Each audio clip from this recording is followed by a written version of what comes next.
guys, in this month's Disney Rewind, we're going to be talking about Meet the Robinsons, released back in 2007.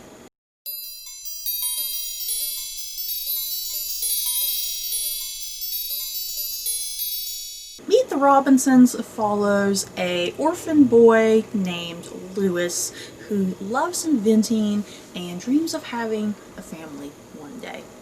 After a mishap with one of his inventions, Louis meets another boy named Wilbur who claims that he is from the future and that he is in the past, in Louis's time. He is there to try and stop this evil guy known as the bowler hat guy, who is there trying to steal some of Louis's inventions.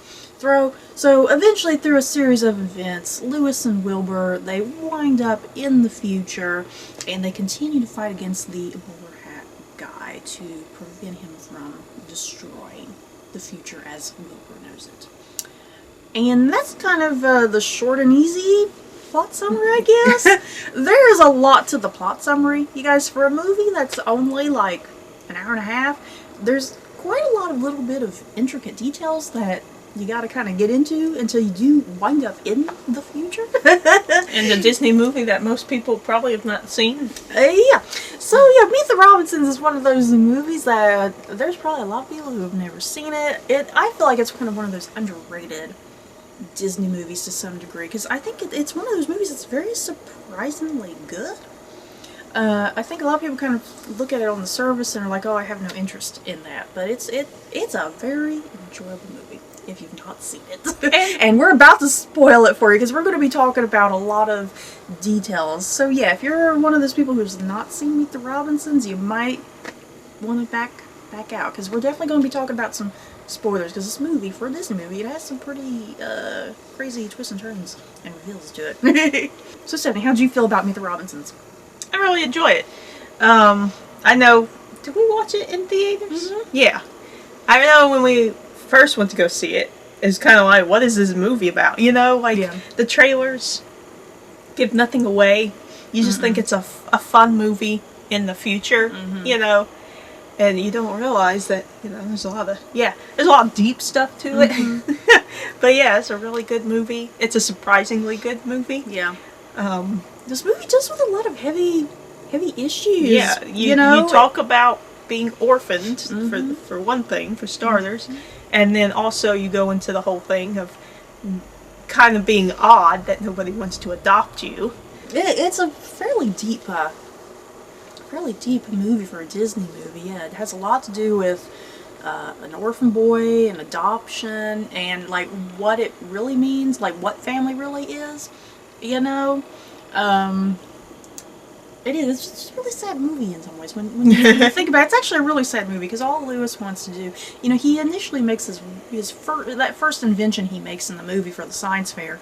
He's initially making something that can dive into your memory because he wants to know what his mother looked like, because he thinks he can find her. Yeah. If he sees her, he said all he needs to do is see her face, and then he can find her. Yeah. So yeah, as a baby, which might not be a good thing. Yeah. So as a baby, that would be his only time that he would have seen his mother, and of course, as a baby, you don't remember anything when you're a baby. So he's trying to dig like really deep into his memories to get that glimpse of his mother's face. And yeah, that's kind of the question too, and I think what Louis kind of learns there at the end, you know, like it happened and like, there's no point in going back. Yeah, sometimes things just happen and it happens and you gotta let it happen, and his mother gave him up for a reason. And yeah, would it have been a good idea for him to go and try and meet her? Could it make things worse?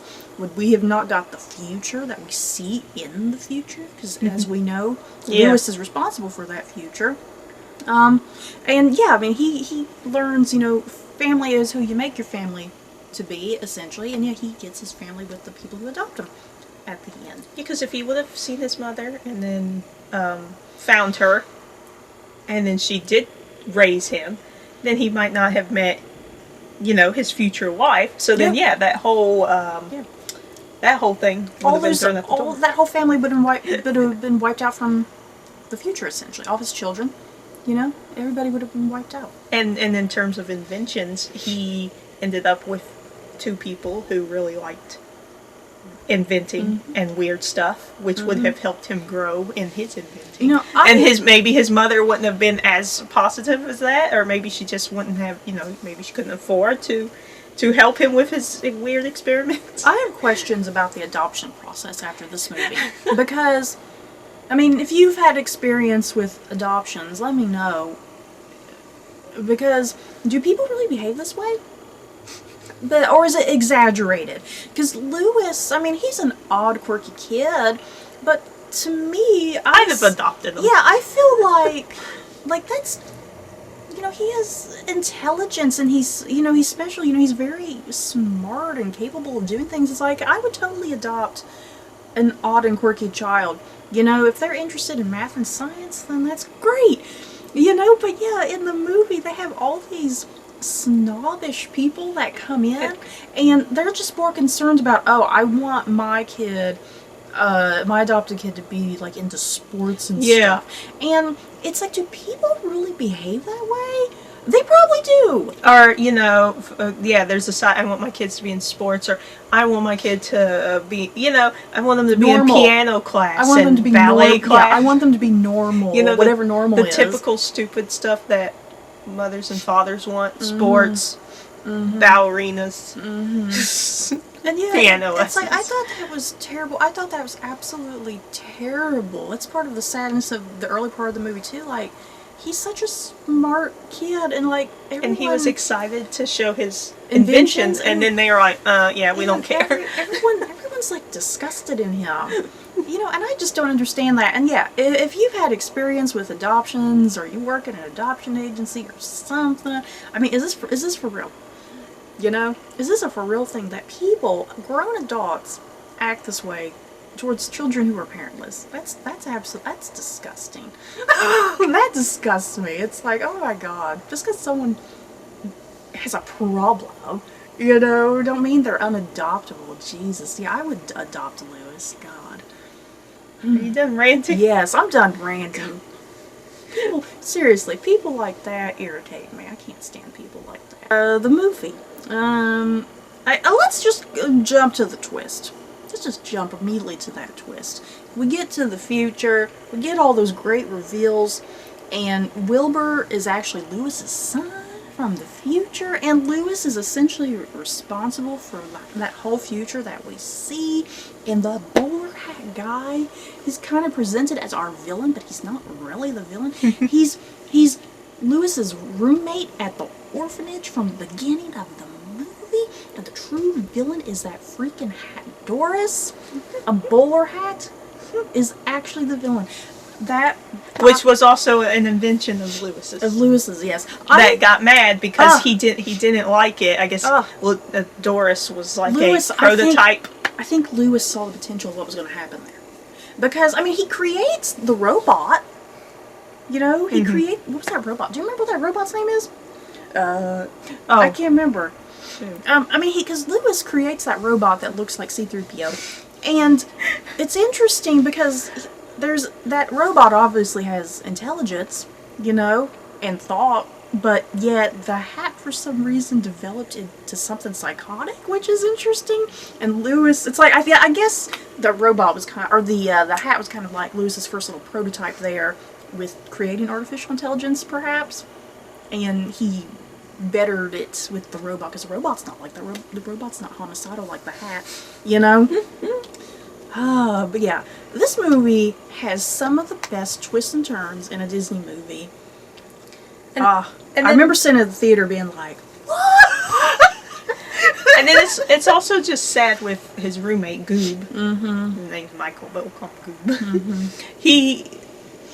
The whole reason why he's after Lewis is because of, while Lewis was just a small incident that happened. Well, while Lewis was making his inventions, it was always Goob who was helping out, and then if he wasn't helping, he was trying to get some sleep, but Lewis is in there banging pots and pans together practically to make something up, and that keeps him up. And so then one day at one of his games, he falls asleep and misses the ball, and then he gets beat up. And then and then he goes feel sad. You do feel bad for him, because then he goes to that adoption thing, his meeting. with his and then he adoptive starts parents. yelling. Yeah, and he kind of throws a bit of a tantrum there and gets all angry. And yeah, of course, the adoptive parents are like, "Oh, this child has a temper and he's angry. We're not going to adopt him," you know, which is not an excuse either. That's just a sign of help of coming from a child, you know. So yeah, just because of that one mistake that he had a chance of getting adopted, and he blames Lewis, like Lewis is responsible for him not being adopted that day. But ruined his whole life. but then actually, because then they showed a part where he was in school and he was mad, and some kids though were like, "Hey, Goob, you want to hang out later?" But then he like completely blew him off because all he could think about was he was going to get Lewis back. So he actually had people who wanted to be friends with him, but he was so he let that one moment. He let that one moment. Yeah, he like, was so drive into his everything he was doing. Revenge that he didn't open up and let. I mean, they had the bowler hat guy. Like he was kind of. They have him kind of dumb, stupid. Yeah, they had. And I him, think it's like he probably didn't even finish school. Yeah, that's what I was kind of like thinking. That he went through his whole life. Yeah, because even his writing, you know, when he would write stuff out, it would be misspelled or letters would be backwards. I guess it's supposed to be he had mental handicaps there of some sort, you know.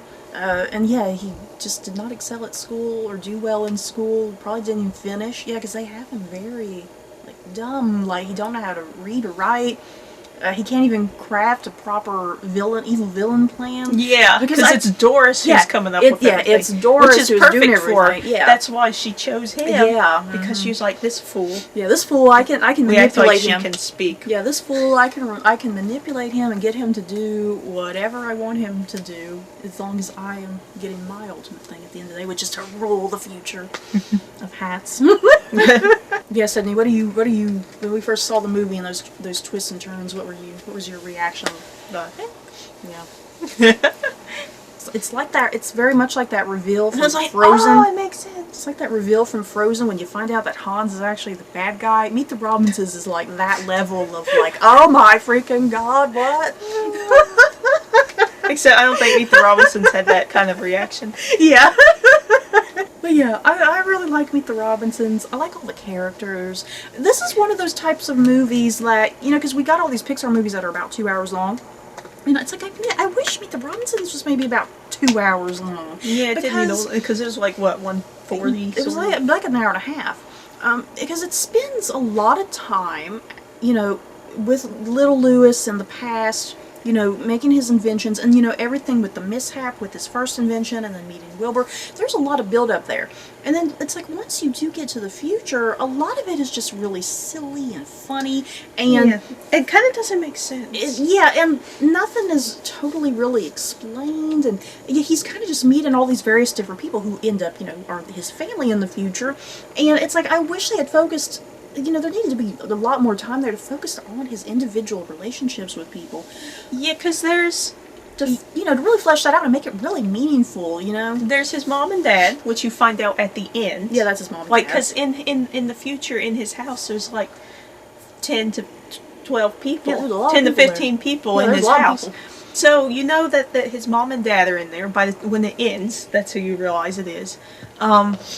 You can tell that's his wife if you just paid attention to the beginning of the movie with the little girl with the frogs. Yeah. You know, but then they don't really reveal that till the end. But I mean, if you were paying attention, you'd know that was the little girl at the beginning. Yeah. So you know her, and then you get to know his son. Yeah. Even though you don't find out something until later, but you still get to know him. So there's only 4 people in that house that you're positive you know. Yeah. And then there's like a bunch of other random people, and they try to give a family tree, and they go through it really quick. Yeah, and it's really confusing. And even when they give the family tree for a couple characters, they go, we don't know who they're related to. And so it's like, you don't really know who all these extra people are. And one of those is her brother. I can't remember. I think one of them's got to be her brother, Franny's brother. Yeah, because there's a couple with like black hair. So it's like this movie. I really feel like so it kind of just drops there. I really feel like this movie should have tightened down the cast. I feel like, as much as I do enjoy this movie, there's too many people. Because, I feel like they should have really strongly focused on Lewis's relationships with Wilbur, Franny, and his adoptive mom and dad. You know? They should have really tightly focused on that and kind of knocked out everybody else to really add, like, an emotional punch there, and like the the meaning, like this is meaningful to Lewis, and like urgency to defeating the bowler hat guy. Like if we don't defeat this guy, everything is lost, and I'll lose all these people. But I guess too, what they're trying to focus on as well is that you can have this big crazy family, and some of them you're probably not even really you don't even know to. how you're related to them, but they're still family. Yeah. So I guess that's the point of focusing on it. Because then in the end, they all come together to save him. Yeah. Even though he doesn't even know them. Yeah. They all saved him. Yeah. And then they even said that they were going to adopt him. I know that's all the point of it, but it's like, look, I needed more character depth, for me personally, instead of all the silliness, because that's what it felt like. It just felt like a lot of absurd silliness just randomly in there to just showcase all the stuff from the future, when the movie is not really about the future, I needed more character focus. That's why I think this should have been a little bit longer. But how could you not like the T-Rex with his arm? But that's part of the bowler hat guy's thing. That has nothing to do with the family. I love the little T-Rex. I do too. I love the T-Rex. And the frog. I don't remember the frog because he had control of the frog. Oh god, the frog part was hilarious. I didn't remember him doing the whole thing about I have little arms. I can't carry him. And then they went to the T-Rex and he said the exact same thing. He still has little arms. And then it's cute too, because then they make Lewis and Wilbur, like, they kind of, for a moment he like hates him briefly. What, Lewis hates Wilbur? Yeah. Or, they not maybe hate, but, they just keep getting in little arguments or something because something broke. But then they say they're friends. Yeah. Or he says he's his best friend. Wilbur's Lewis's best friend. And then they're like, and Wilbur knows, But rewatching the movie, if you do know the twists and turns, it's interesting rewatching the movie because you do pick up on all those clues, like, oh god, it's obvious. Because there's a lot of stuff, because, like, Wilbur covers up Lewis's hair because Lewis has a very distinct hairstyle that I guess even in the future when we see him older, he still has that same hairstyle apparently in the future. So yeah, Wilbur makes a big deal of covering up the hair. We never even see a picture of future Lewis because it's like just a silhouette of him, which is interesting because there's pictures of everybody else, and and they're like, oh, he looks like Tom Selleck. That was a great joke. The Tom Selleck joke that Lewis looks like Tom Selleck, apparently. That was a great running gag. So yeah, I mean, there's a lot of little clues there.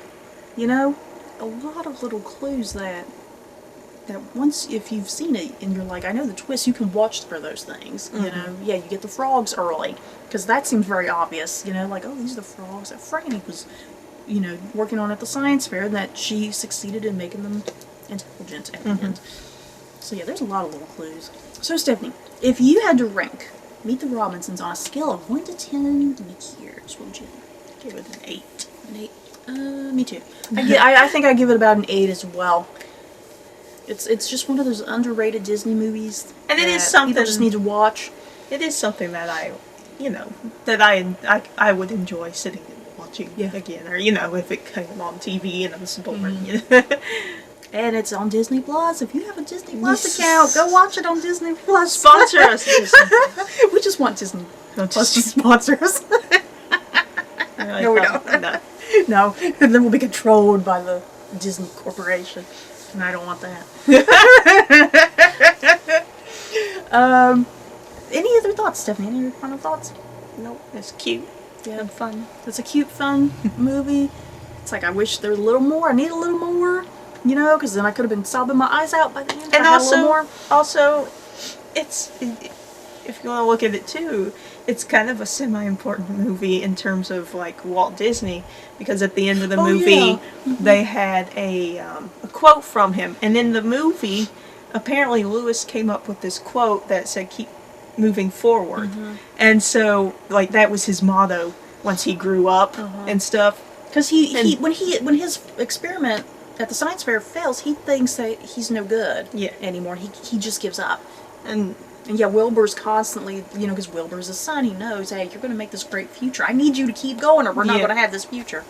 But yeah, then at the end of the movie, there's this big old long quote from Walt Disney, and then in it says, somewhere in there it says, keep moving forward, and then like it fades away, and that's the line that's it's highlighted. Beautiful. It's a beautiful ending. So it's like Lewis is kind of like a Walt Disney figure, because this movie is based off of a book, and so but they also knew that this also had ties to what Walt Disney also his kind of motto. Yeah, because it looked like Tomorrowland. Yeah, the future. Yeah, the future world when they travel to it. So they were able to tie that in with Walt Disney too. That was kind of cool. It's beautiful. It's beautiful, you guys. So, Stephanie, is that it? Yep. That is it for our review of Meet the Robinsons. In the comments below, have you guys seen Meet the Robinsons? Do you love it? Do you hate it? Just let us know your thoughts down below. So, that's it for this video. Don't forget to like, comment, and subscribe. And if you like this video, you may like these other videos. Bye, guys.